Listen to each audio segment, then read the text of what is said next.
هغه درې کارونه چې ښځینه یې د انزال لپاره ضرور ګڼي. سلام ستړي مه شئ، زموږ چینل ته په خیر راغلی.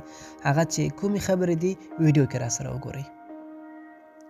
د کوروالې په اړیکه کې خبرې تر هغه ډېرې مهمې دي څومره چې فکر کېږي ډېرې نارینه د خپلې مېرمنې سره واضح خبرې نه کوي او د یو بل څخه شرم کوي.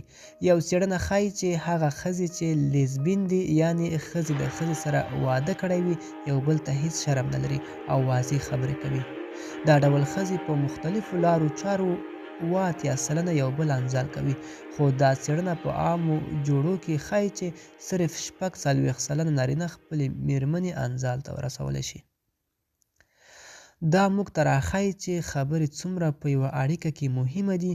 مطلب مېړه او ښځې ترمنځ باید صمیمیتوب او یو بل ته نږدېوالی دومره ډېر وي او خبرې باید یو بل ته دومره واضح وکړی شي چې هیڅ ډول شرم پکې مطرح نه وي. ښځینه اړیکه په مجموعي ډول ویني او په تدریجي ډول یې حس کوي، یعنې داسې نه دی چې صرف په دخول سره انزال ته ورسیږي، بلکې دوی باید ورو ورو ویلی شي او دا ډول انزال ته ورسیږي.